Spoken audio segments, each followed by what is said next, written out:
Hey everyone, the fly I'm going to be tying for you today is George Daniels' Jiggy Fry. This is a jig streamer that George has had out for a couple years now, and it's a great one. Jigging streamers is an awesome tactic. I love doing it, especially with the Euro rod. And you know, when you're adding jig streamers to your box, you really want to use kind of the same thought process as when you're adding nymphs to your box, right? We build a box full of nymphs and full of dries for various reasons, you know, conditions, water clarity, what the trout are feeding on. And you really want to take that approach when you're adding jig streamers to your box, right? You can't just have one jig streamer that fits everything. So it just pays to have different jig streamers in your box. And this is a great one to add to it. So let's put a hook in the vise and tie one up for you. So the hook I have in the vise is a Hanak 450. This is a size 12. I really like the 450 because it's a wide gap 12, but you can use whatever hook that you really like. But once again, I like the wide gap on it. The thread is a Veevus GSP. This is a 30 denier, and the color doesn't really matter, but I just really like the GSP. So just go ahead and start the thread behind the bead. Got a little feather there. So this is really a variation of a woolly bugger, and it's tied with marabou, and the marabou we're using is a Grizzly Marabou in yellow, and you can see it has that nice barring mark to it. Another good alternative is the MFC. This is mini barred marabou in yellow and black. I prefer the Grizzly Marabou just because you can see the color is a little bit more subdued, but this really is a great alternative. These feathers are going to be much more consistent than these. You got to kind of weed through the feathers to get what you want.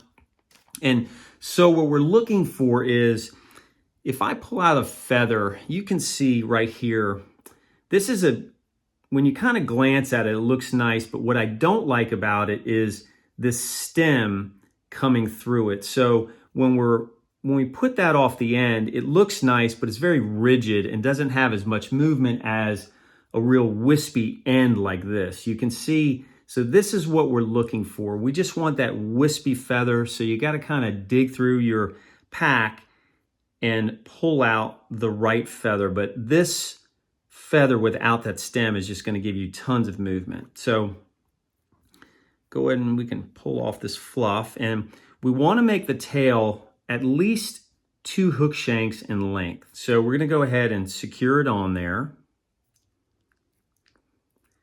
Now what I like to do is, a lot of people will go back and they'll kind of stop right there, but let's make sure we turn that and have it straight up and down. There we go. So I like to go down the hook a little bit. You can see I'm going down that curve, and what that's going to do, it's going to help us prevent from fouling up around the hook. So just go down a little bit, and it's just gonna help you out a lot. And you can see it's still jutting straight out the back of the hook, so it looks really good.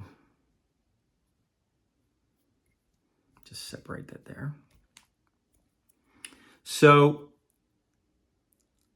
for the next step is, we're gonna be using Harleline Ice Dub in gold, and this is going to be our body. So we're just going to build a nice noodle, keep it thin, and we're going to taper it from the back to the front. So I don't like to have this really super long noodle just because it's harder to control. So we're just going to put a little on at a time and slowly work our way up to the front. So let's start at the back here.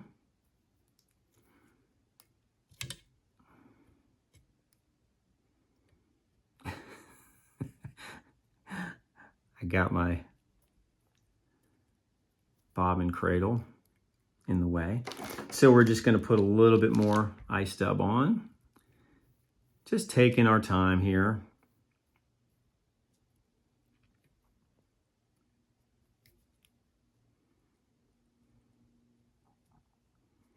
Going to put a little bit more on. And once again, I'd rather start out with a little and just add as I go, as opposed to having this one long noodle that's really kind of hard to control. So I've always said this, it's so much easier to control your materials, because when you control your materials, you ultimately end up having a really nice looking fly. So you can see it has a slight taper. Now what we're gonna do is we're gonna just make a dubbing loop. Set that on the cradle. Put our spinner in there. Now for the next step, this is pretty easy, but what we want is we want the right feather. And what I mean by that is we want the length. So we're gonna pull off and put it in the clip, and we're gonna make a dubbing loop, but you want the feathers going back to at least the halfway point, because when we jig it, we want it to fold back, and it's gonna give it that really nice baitfish profile. So we're gonna put this in our material clip, and I'm gonna tell you how much, right, we're cutting off. So that right there is about 3/4 of an inch. So that's all you need, 3/4 of an inch. Go ahead and put it in the clip. Spin it around there.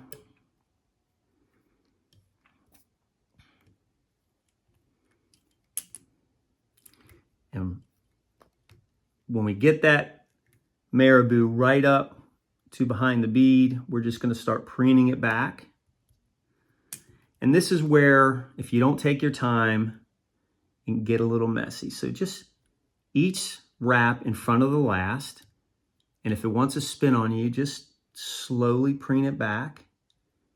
But just take each one and put it in front of the last. And you can see this is a really easy tie. It's a good looking fly too.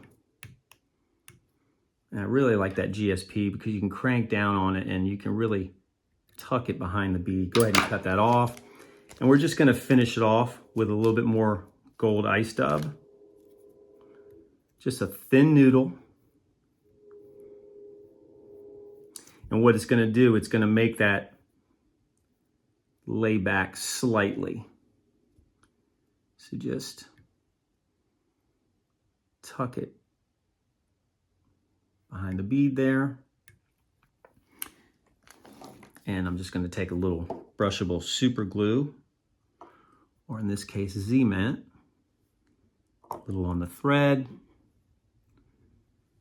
And this is why I like it so much. I'm just going to tuck it in there. See, you don't even have to whip finish it. Cut it off right there. And you can see that is a super easy tie, tons of movement.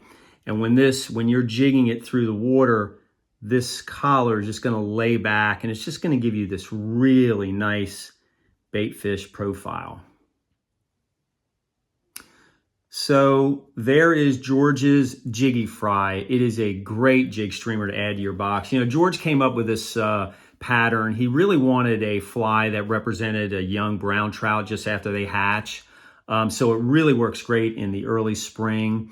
But I've also found out it really works all year long. I've caught trout all winter long on this thing, and I just think it does a wonderful job, just really representing any baitfish out there. So it definitely earned a way in my box, and I guarantee you if you put this fly in your jig streamer box, it's gonna catch you some trout. I hope you enjoyed this video. If you did, I'd appreciate if you give me a thumbs up. If you have any questions or comments, feel free to leave them below. Happy to help you out. If you like what I'm doing, I'd appreciate if you would subscribe. And as always, tight lines, everybody. I'll talk to you later. Bye.